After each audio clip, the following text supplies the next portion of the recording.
Okay, let's do our Love Collective reading. Hello, my dear.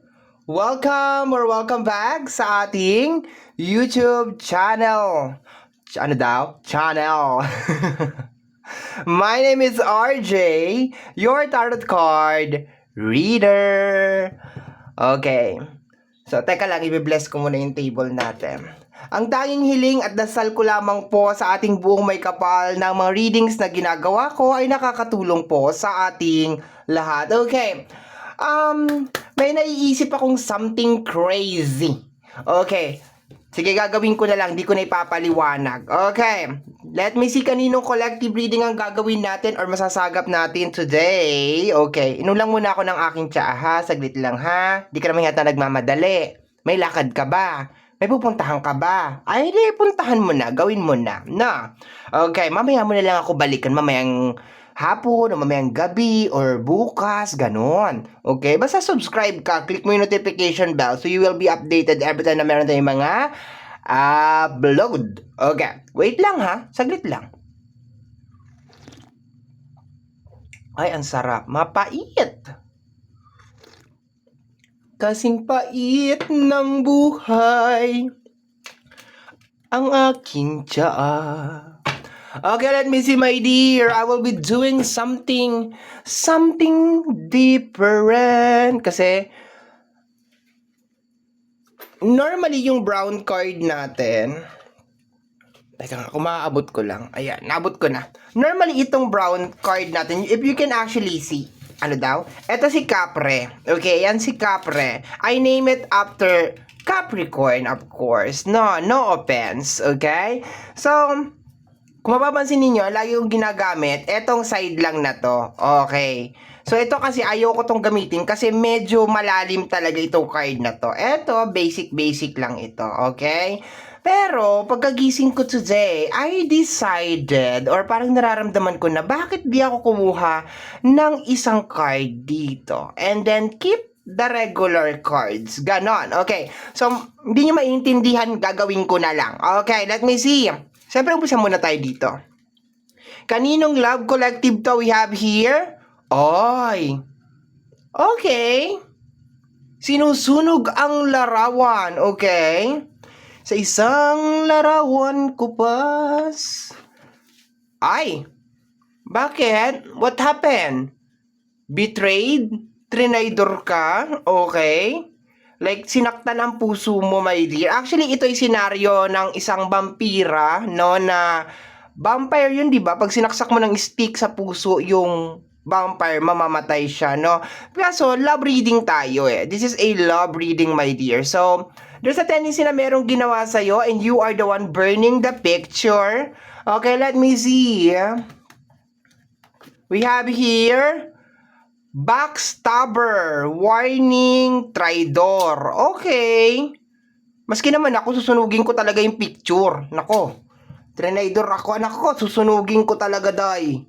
Let me see, what is this? We have here, family. Okay, kalungkot. Parang may nag-cheat, parang may nag-traidor, nagloko. Okay, let me see. Kuha na tayo dito, may dear, sa brown card. Isa lang. Wag nating, kasi sabi ko kasi nakaka-intense tong brown na to. Let me see. Ito ang magiging panggulo. We have here, nakatalikod pa talaga. Dan. We have here, you have no control of the outside energy. Okay?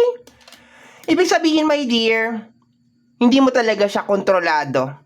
Ibig sabihin, my dear, nasa tamang edad na siya, alam niya na ang tama at mali. So therefore, stop blaming yourself. Baka kasi sinasabi mo, my dear, na ay, kasalanan ko, ako yung mali. My dear, nasa tamang edad na siya. Alam niya na yung tama at mali.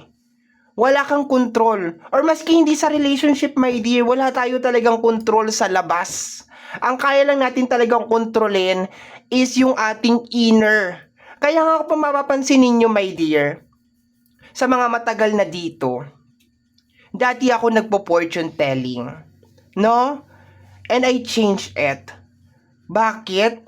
Kasi ever since naman talaga, my dear, hindi naman talaga ako naniniwala that meron talagang energy from outside that actually dictate our life.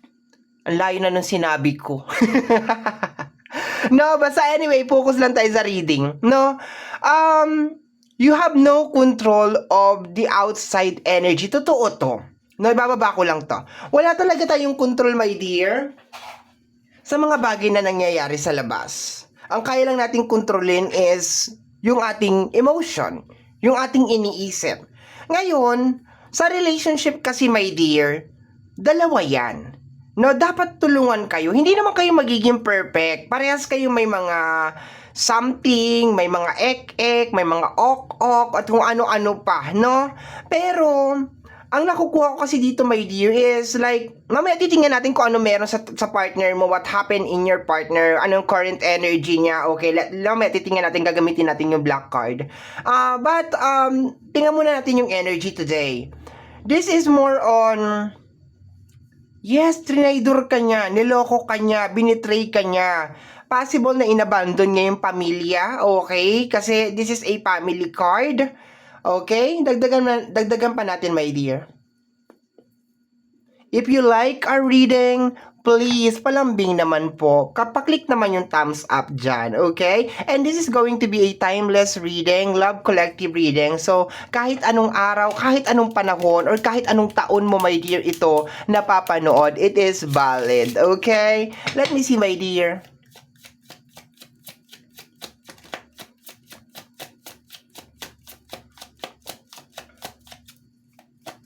Let me see. Additional cards pa tayo. Ano nangyayari sa area ng collective? We are living two separate lives. Yes, my dear. Mahirap to sa loob ng relationship, no? Yung hindi kayo nagkakaroon ng harmony. Iba yung gusto nung isa, iba yung gusto mo, no? We are living two separate lives. Nakakalungkot. God bless you. Okay, let me see, my dear. Let's go tayo. Dagdagan natin ng, bali ilan na to? 1, 2, 3, 4, 5, 6. Okay. Let me see, my dear.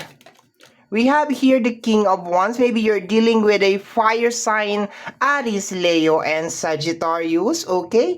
Si King of Wands is aggressive. Okay? Kung meron siyang positive, of course, meron siyang negative. Pero most of the time, or kung i-connect natin sa mga previous card natin, there's a tendency, my dear, na unstoppable yung energy ng tao na to.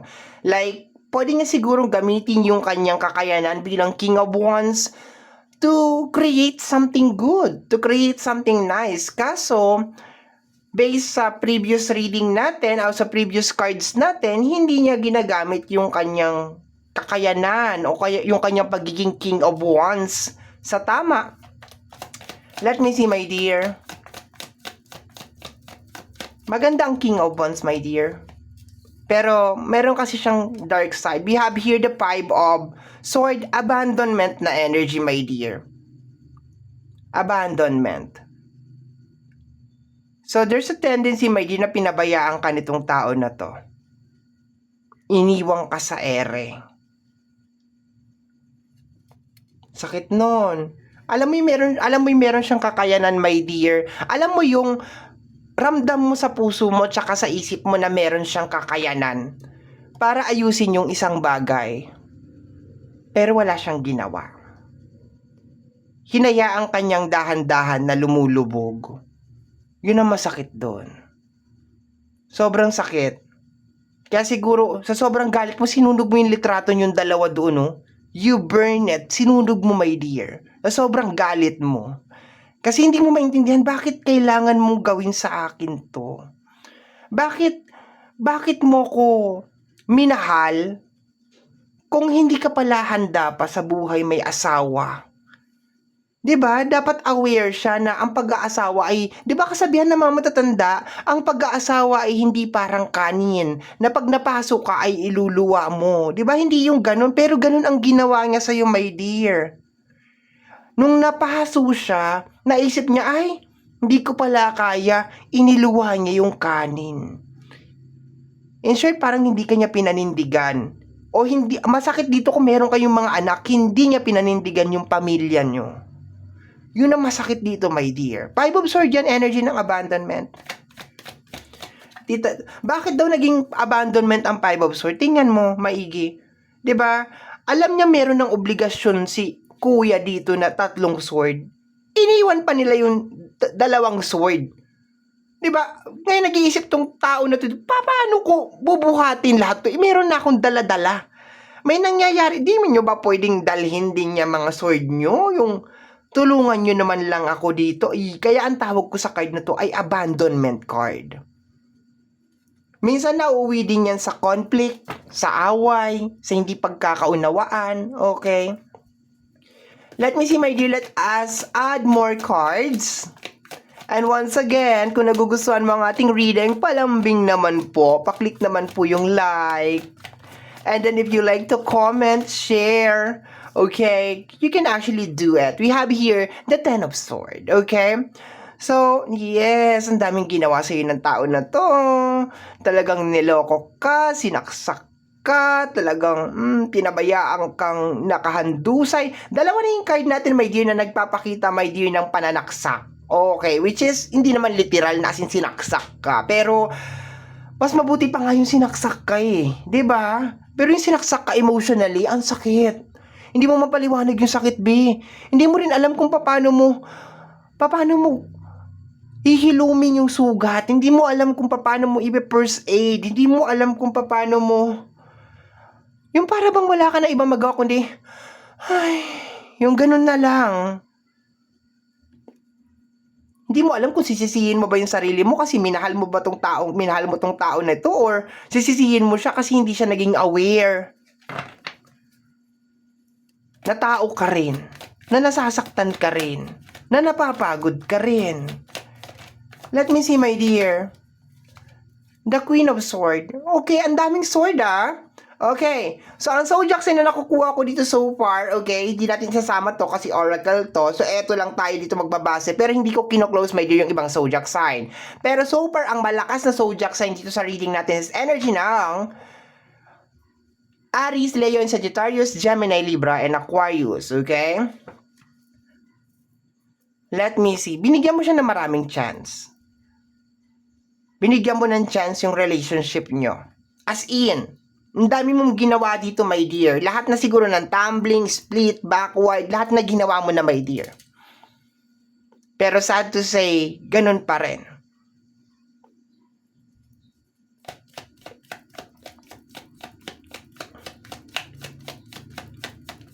Let me see, my dear. Last 2 cards na lang tayo sa tarot and then pupunta na tayo sa black cards. Sisilipin natin yung energy ng person mo, okay?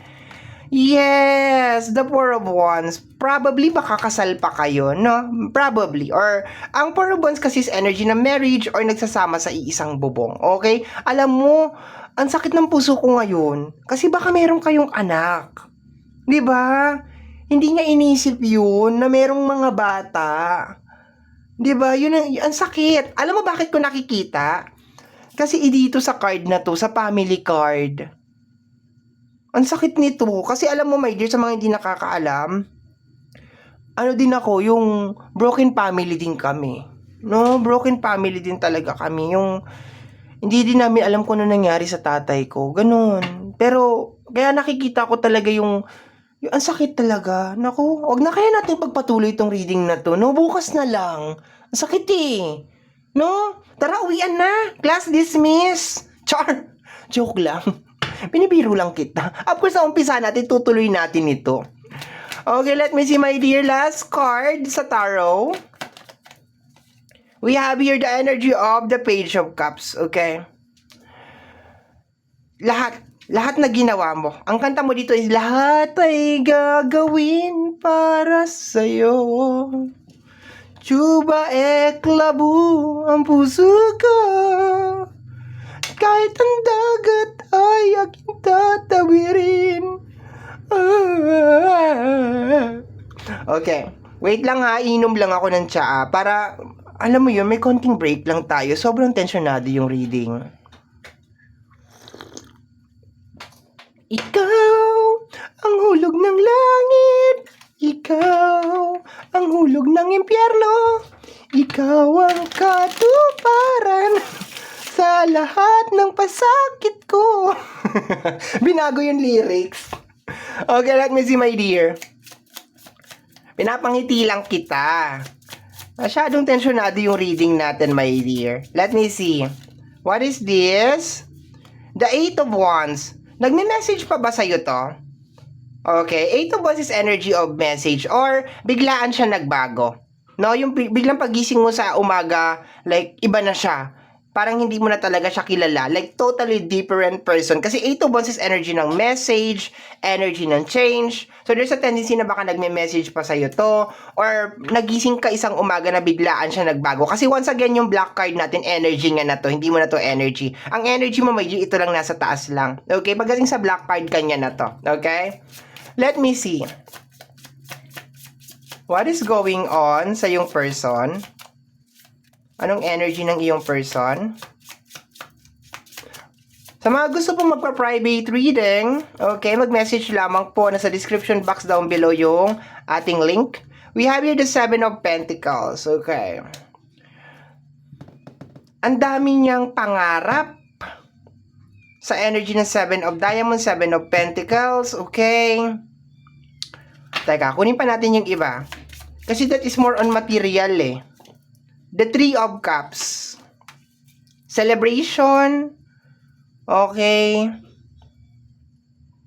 Baka mahilig to sa celebration kaagad. Yung pag meron lang isang achievement, ayan na, inuman na, happy-happy na. Yung ganun ba? Yung typical na parang importante sa kanya na parang naka-megaphone yung kanyang achievement. Yung parang gano'n. Although parang dinidisguise niya siguro to na parang deserve ko to kasi pinagparguran ko naman to or kung ano naman yung ganyan, no? Pero I think yung kanyang energy is more on every win kailangan talaga ng celebration. And mas highlighted sa kanya yun, my dear, kumpara doon sa pamilya. Mas highlighted sa kanya na yung achievement niya dapat i-focus niya sa pamilya para gumanda yung pamilya. Mas focus niya, my dear, yung ipakita sa tao na successful na siya. Na parang meron siya na-accomplish. No? So, hindi siya maganda so far. Yung ugali niya, yung kanyang energy, my dear, is hindi maganda so far, okay? So, malaking impluensya daw, my dear, kung bakit siya nagkaganyan is because yung mga tao na parang piniplease niya. Yung mga tao na parang pinapriority niya. Compare na i-priority niya yung pamilya, yung relationship, yung connection. Mas priority niya yung connection sa ibang tao. Na mapatunayan sa ibang tao yung kanyang achievement at saka yung kanyang success. To the point na hindi niya nakikita na habang siya ay nagsasaya, ikaw ay busy-busy na inaayos yung problema sa loob ng tahanan. Na habang siyang busy siya na ipakita sa mga tao yung kanyang achievement, yung kanyang success, ikaw nasa loob ka ng bahay o nakapokus ka sa relationship, sa tahanan, sa mga anak ninyo, na mapunan, my dear, yung kanyang pagkukulang. Let me see. The King of Pentacles, okay naman sana siya. Pwede siya maging good provider, kaso mali lang talaga yung ano niya, yung focus niya. No, mali lang talaga yung focus niya, my dear. Yung focus niya is may pakita sa tao na King of Pentacles siya. No, hindi talaga siya, pwede siya maging, sabi ko nga, my dear, si King of Wands over here, pwede siyang maganda yung energy niya, pero pag hindi niya masyadong my dear, pag hindi niya masyadong in-acknowledge, 'di ba? Pwede din siya maging aggressive, impulsive. So, nakapokus kasi siya, my dear, na ipakita sa tao na siya si King of Pentacles, na successful siya, na mayaman siya, na may na-achieve siya, nakapokus siya doon, my dear. No, which is hindi maganda. Kasi pag nag-asawa ka, ang focus mo dapat nandun na sa pamilya, nandun na sa relationship, nandun na sa partner mo. Okay, hindi na dun sa mga tao sa labas. Wala naman sila naiaambag sa relationship. Kaso siya, masyado siyang doon, focus talaga siya doon. Focus siya na maging mukha siyang mayaman, magmukha siyang successful, kahit na ang nangyayari naman sa loob ng pamilya ay iba, no? Bibili siya ng mga kasangkapan, ng mga damit, ng mga kung ano-ano, para magmukha lang siyang successful. We have here the 7 of Wands, and talagang pinaninindigan niya talaga to. Pero alam natin, my dear, na hindi to totoo. Siguro tingin sa kanya ng ibang tao, ganun siya. Pero alam natin parehas, ikaw at saka ako ngayon, na hindi to totoo. Kasi ikaw yung nakakasama sa bahay, 'di ba? Ikaw yung nakakasalamuhan niya araw-araw. So yung pinapakita niya sa tao, hindi totoo lahat 'yun. No? So umpisa pa lang may problema na talaga. No, red flag na kaagad sa relationship to. Pag ganito ang partner mo, red flag na kaagad to. Automatic sakripisyo na talaga 'yan. We have here the energy of the Jack of Diamonds. Ang lakas ng energy ng Taurus, Virgo, and Capricorn over here, okay? Kasi ang daming diamonds, okay? Immatured, okay, padalos-dalos sa usapin ng pinansyal, like, grabe gumastos, no? Actually, hanggang ngayon, ganun pa rin siya. Kung hindi kayo nagkikita ng tao na to, hanggang ngayon, ganun pa rin talaga siya. We have here the 4 of walang ipon. No, possible na walang ipon. Puro yabang, walang ipon. Ang lakas talaga ng energy ng Taurus, Virgo, and Capricorn over here, okay? Puro lang talaga yabang, mayabang. Kinain siya ng kayabangan niya, my dear. Okay? And malaking factor kung bakit siya nagbago is malaking bagay kung bakit siya nagbago is yung ginagawa niya na yan. No, ayoko sabihin na impluwensya ng kapitbahay o ng kusino man or something, pero hindi niya inacknowledge sa sarili niya na hindi na siya single. Na taken na siya. Okay? We have here the energy of the Ace of Cups. Hindi siya makaalis sa anino ng kompetensya sa mundo. No, hindi siya makaalis doon. And mahirap yung ganun, my dear, kasi ibibili na nga lang, gagamitin na nga lang pang-ayos sa loob ng bahay, ilalabas niya pa. Gagamitin niya pa para ipakita sa mga tao. Ipa-priority niya talaga, my dear, na magmukha talaga siyang successful. Kahit ang totoo, hindi naman talaga siya successful. Hindi nag-sink in sa kanya na ang totoong success is yung maibangon mo yung pamilya mo nang wala kang inaasahan na ibang tao. Hindi pumasok sa isip niya yon. Ang pumasok sa kanya is yung ipakita sa mundo, sa panglabas, na okay siya at successful siya, na good provider siya, na stable siya, na may maganda siyang trabaho. Puro, ano yung tawag dito? Pakitang tao, palabas lang, my dear. Hindi nag-sink in sa utak niya na ang totoong success is yung maibangon mo yung pamilya mo. Yung napapag-aral mo yung mga anak mo, yung napro-provide mo yung kailangan sa tahanan, hindi nag-sink in sa utak niya yon. Hindi pumasok sa utak niya yun, my dear. Kaya ang nangyari, ikaw yung nag-troubleshoot lahat nun. Ikaw lahat, my dear, yung... Sabi nga dito we are living to separate life. Kasi ikaw, nakapokus ka na sa buhay, may pamilya, may asawa. Siya nakapokus naman siya, my dear, sa buhay dalaga or buhay binata. Yung, alam mo yun, yung parang high school, parang teenager, parang college, di ba? Kahit college may ganun pa rin talaga.